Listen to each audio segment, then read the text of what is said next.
Siddhartha by Hermann Hesse, being, according to the cover of this edition at least, the most famous book of its Nobel Prize winning author. So, even though this book, again, is perhaps Hermann Hesse's most famous work, it was not actually my introduction to him. Years ago, I read his book Narcissus and Goldmund, and I didn't really like that book, to be honest. All that Jungian mumbo jumbo just really wasn't my cup of tea. But given that this book, Siddhartha, is a very prominent work of 20th century literature, due in no small part to its resonance with the American counterculture on account of its exotic Eastern themes and its tale of spiritual yearning. Uh, I figured I probably had to read this book at some point, and I'm kind of surprised that it took me as long as it did to read it. And I have to say, I liked Siddhartha more than Narcissus and Goldmund, my previous experience with Hermann Hesse. Although I won't say that I just loved this book, I did. I did like it. Again, I can appreciate it. So, um, this is a book that I misunderstood. I realize now upon reading it for the longest time because I had always thought that Siddhartha was a book about Buddhism when it's really not. So it is set in ancient India during the time of the Buddha, and its central character, Siddhartha, ironically shares a name with the Buddha. But the story of Siddhartha is the story of a man named Siddhartha who is the son of a Brahmin priest who is kind of a Mary Sue, sort of. He's pretty much good at everything. Everyone loves him. He excels in his um, studies and whatnot. He is kind of a cut above your typical person, I guess you might say. But he is in pursuit of enlightenment, and he isn't finding that in the Brahmin atmosphere. So he and his best pal Govinda go off to join a group of wandering ascetics and to try to see if they can find enlightenment in a life of denial and penury. And they don't. So they then go to hear the preaching of Gautama, that is the Buddha, to see if they can find enlightenment with him. But Siddhartha realizes, for himself anyway, that he's probably not going to find enlightenment by following in the footsteps of a teacher. Rather, he comes to believe that enlightenment has to be found for each person individually on their own. So, this is where he parts ways with his friend Govinda, who becomes a Buddhist monk. And Siddhartha decides to kind of turn away from all this, like, rigorous spiritual striving and to live a normal life. So, he goes into the city, and in order to win the affections of a courtesan named Kamala, he becomes a merchant and begins to live the life of a businessman, making money, playing dice, gambling, and again, getting down with Kamala, that kind of thing, right? So he lives that way for years, and then eventually grows burnt out with the rat race lifestyle, and so decides to return to his path of spiritual striving. So he leaves that life behind him and also unwittingly leaves behind him a son with Kamala. And he goes to live with a ferryman whom he had met earlier in the story and who seemed really at peace and sage like. So he goes to this ferryman named Vasudeva, and he is like, teach me in the ways of your own, like, tranquility. Tell me, how you seem so wise and whatnot. And so he lives with him for years. And then eventually Kamala, who has become a devotee of the Buddha herself, passes by with little Siddhartha in tow.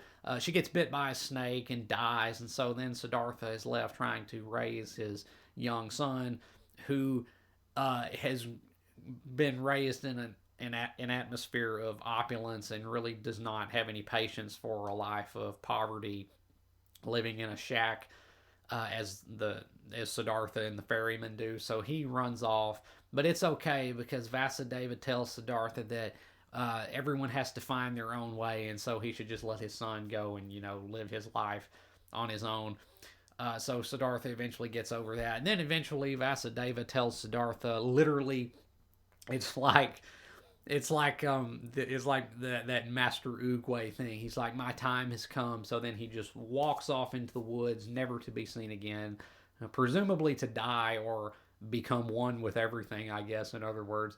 And then Siddhartha eventually becomes enlightened, I suppose, on his own. And then the book ends with his old friend Govinda passing by to see this sagely ferryman, not realizing that it is his old childhood acquaintance.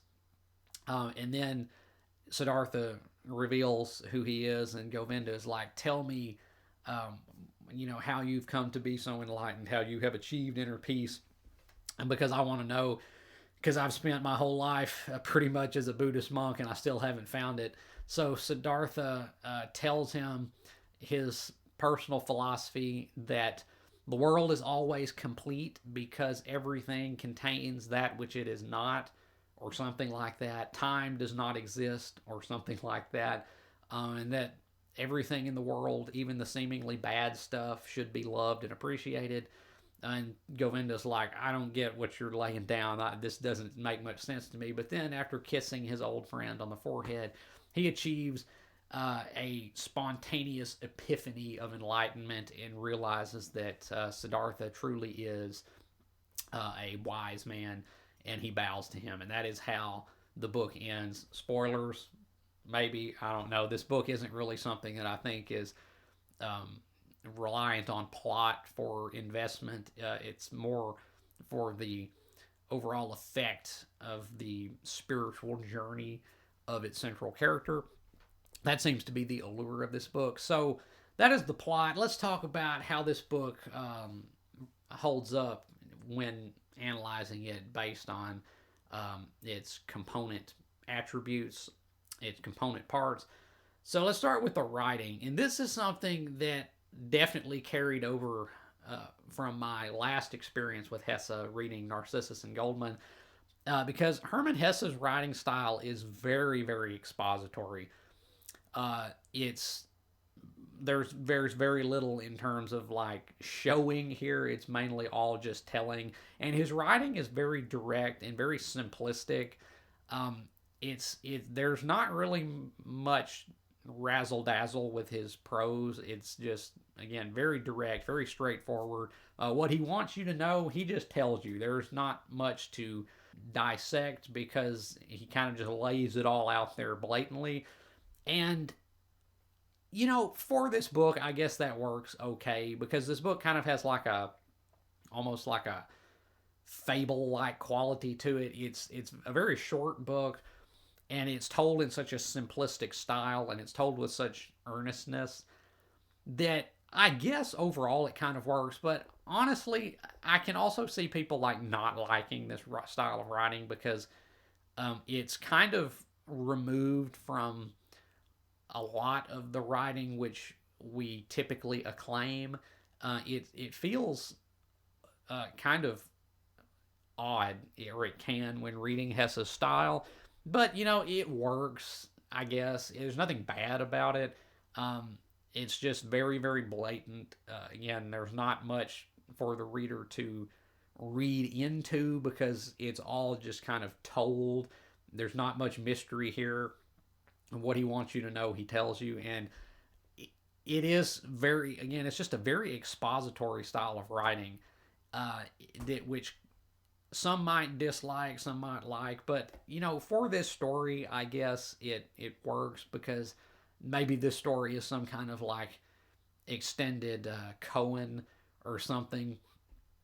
You might consider it. So I think it worked here better than it did in Narcissus and Goldman, I think, because that book was a book which was very concerned with psychology, but which was kind of very, again, blatant and on the nose. So there wasn't really much psychology to analyze because it was all just laid out there for you. But I appreciated his style better in this book because this book was more simplistic and straightforward in its story. So that style, I think, fitted it more. So it's fine, I guess, in the writing. Now, as to the characters, because that kind of overly expository style perhaps doesn't serve this book terribly well when it comes to, you know, developed human characters. Again, the main character here is Siddhartha, and we're just kind of told what he's feeling, what he's thinking, what he wants, what he desires. There's not much showing. Again, it's just kind of told. But I guess Siddhartha is an okay character. His, you know, spiritual journey is what the book is about. The secondary characters are not much, you know, to speak of. They're pretty flat. But Siddhartha is an okay character, I guess. And again, with this kind of story, with this kind of style, I guess it works okay. And on to like the story, the actual, like, you know, what the book tells. I can definitely see why this struck such a chord with like the American counterculture, because this book offers, or at least purports to offer, a kind of window into, again, an exotic type of culture. And now, as to the actual authenticity of that window, this book may or may not be you know, a good representation of that, but it's definitely something that Western audiences probably found quite anomalous when it came out. It's definitely a book that perhaps showed some people a different way of thought and a different way of life. And I can see why this book, again, struck such a chord. It's a very short book. It's written in a kind of, again, like a fable like quality. It's just like a very simplistic story. But its themes of spiritual yearning and transformation and the relentless pursuit of enlightenment and the ultimate attainment of inner peace through the acceptance of the world as it is and the embrace of the world as it is. It's something that I can see a lot of people, you know, really latching onto.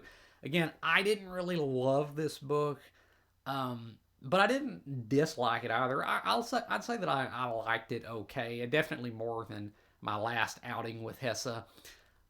So to rate Siddhartha, I guess I'd give this book like a B minus. Again, Hesse's style is such that I think some people might not really jive with it. I don't know how well I actually jive with it myself. And you know, the characters may be lacking. The writing may also be lacking.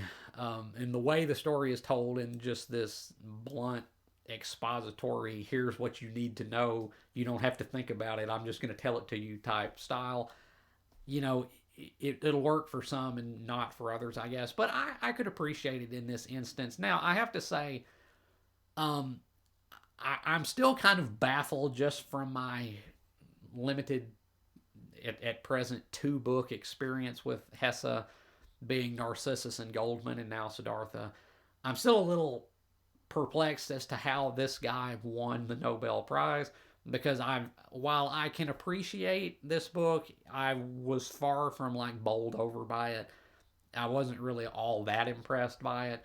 Again, I can appreciate it for what it is, but it's not the most mind blowing thing I've ever read. So I'm still a little bit at a loss, I suppose, as to how Hesse attained um, the stature in the literary world that he did. But I still have Steppenwolf over here on my shelf to read at some point. So I guess I'll give him another try. And I would as well like to at some point read the Glassbead game. I don't have that book, but I would like to pick that up at some point, because that book does sound somewhat more interesting to me, at least, than, well, the other books of his that I've read.